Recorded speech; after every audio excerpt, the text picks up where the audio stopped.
నగరానికి సంబంధించిన ఆంధ్రజ్యోతి ఫోటోగ్రాఫరు సోదర సమానుడు శ్రీకృష్ణ నిన్న జగన్ గారి రాకతో సిద్ధం సభను చిత్రీకరించడానికి వెళ్ళడం జరిగింది. సిద్ధం సభలో జగన్మోహన్ రెడ్డి గారు ఓవైపు ప్రసంగంగా పూర్తి కాక ముందే ఫోటోగ్రాఫర్ పైన వైసీపీ మూకలు అమానవీయ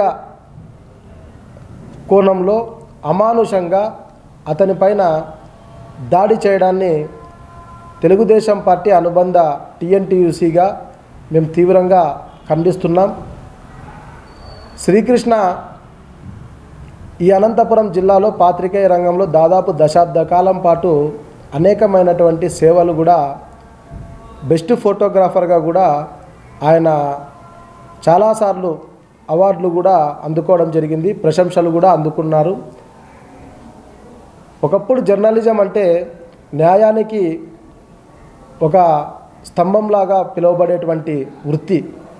కానీ ఈనాడు ఆ వృత్తిలోకి రావాలంటే ఇటువంటి భౌతిక దాడులను చూసి యంగ్ జనరేషన్ చదువుకున్నటువంటి విద్యార్థులు వీళ్ళందరూ కూడా జర్నలిజం చేయాలంటేనే ఒక భయం అనేటువంటి కల్పించే పద్ధతుల్లో జగన్మోహన్ రెడ్డి గారి యొక్క పాలన కొనసాగుతుంది.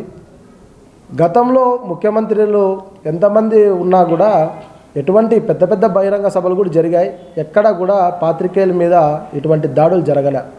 కానీ ఈరోజు జగన్మోహన్ రెడ్డి గారు తన యొక్క ప్రసంగంలోనే రెచ్చగొట్టేటువంటి వ్యాఖ్యలు, వాలంటీర్లని సమావేశపరిచి చొక్కా మడత పట్టండి, జగన్మోహన్ రెడ్డి గారు ఒక శత్రువులకు ఏ విధంగా అయితే ట్రీట్మెంట్ ఇస్తారో ఏబిఎన్ ఛానల్ అయినా టీవీ5 అయినా ఈనాడైనా ఇవన్నిటిని కూడా ఒక శత్రు కోణంలో చూస్తున్నాడు.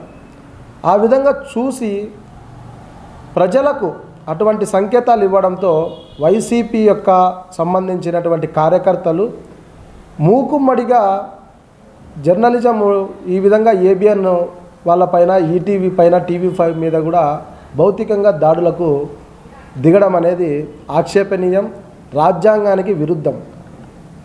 ఇప్పటికైనా జగన్మోహన్ రెడ్డి గారు పెత్తందారులకి పేదలకు పోరాటం అనేటువంటి పదాలు ఏవైతే ఉన్నాయో ఈరోజు పెత్తందారి అనే వ్యక్తి ఎవరు అని సమాజం అంతా కూడా అడుగుతుంది. మీరు పెత్తందారులు కాబట్టే సామాన్యులు వృత్తిని నమ్ముకొని పనిచేసేటువంటి శ్రీకృష్ణను అమానుషంగా కొట్టడం అనేది మనసు తీవ్రంగా కలిచివేస్తుంది. ఇటువంటి ఘటనలు ఎవరు చేసినా కూడా పోలీసు వ్యవస్థ నిష్పక్షపాతంగా వాళ్ళపైన చర్యలు తీసుకోవాలా. ఈరోజు టీవీలలో కానీ సోషల్ మీడియాలో కానీ శ్రీకృష్ణ మీద దాడి చేసినటువంటి వ్యక్తులు బాగా కళ్ళ ముందరే కనపడిస్తున్నారు. ఎవరెవరు దాడికి పాల్పడ్డారు, ఏ విధంగా బాక్సింగ్లో ఏ విధంగా అయితే ముష్టి యుద్ధాల మాదిరి ఏ విధంగా కొట్టారు, జెండా కర్రలతో బాదారు, కాళ్ళతో తన్నడం కానీ ఇవన్నీ కూడా ఒక ప్రాణము పోయేటువంటి పరిస్థితి తీసుకొని వచ్చి ఆ విధంగా దాడి చేశారు. కాబట్టి ఈరోజు మేము కూడా తెలుగుదేశం పార్టీ నాయకులందరూ కూడా ఎస్పీ గారిని కలిసి రిప్రజెంటేషన్ ఇచ్చారు. రాబోయే కాలంలో ఇటువంటి దాడులు జరగకోకుండా ఇలాంటి దాడులకు పాల్పడినటువంటి వ్యక్తులకు ఏ విధంగా శిక్షిస్తే భయం అనేది ఉంటుందో ఆ విధంగా చేయాలని చెప్పేసి మేము కోరుతున్నాం. శ్రీకృష్ణ గారికి మేము అండగా నిలబడతాం, వారి కుటుంబానికి కూడా మేము అండగా నిలబడతాం, మనోధైర్యాన్ని కల్పిస్తాం. ఖచ్చితంగా తెలుగుదేశం పార్టీ ప్రతి ఒక్క కార్యకర్త కూడా శ్రీకృష్ణకు న్యాయం జరిగేంత వరకు మేము నిలబడతాం. ఒక కార్మిక సోదరుడిగా, ఒక బీసీ కులంలో బెస్తా సామాజిక వర్గానికి చెందినటువంటి వ్యక్తిగా, మంచి ఉన్నతమైన మనస్తత్వం కలిగినటువంటి వ్యక్తి, అటువంటి వ్యక్తికి ఇటువంటి సంఘటన జరగడం అనేది చాలా అంటే చాలా బాధాకరం.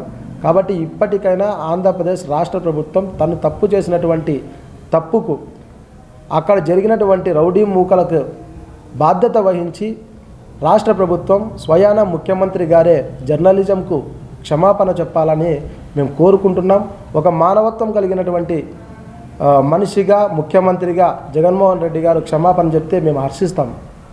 లేకపోతే ఖచ్చితంగా రాబోయే కాలంలో జర్నలిస్టులు అనేటువంటి వ్యక్తులందరూ కూడా కలిసి ఈ జగన్మోహన్ రెడ్డికి బుద్ధి వచ్చే విధంగా మరి చర్యలు కూడా తీసుకుంటారు. ఆంధ్రప్రదేశ్ ప్రజలందరూ కూడా దీన్ని ముక్త కంఠంతో ఖండిస్తున్నారు.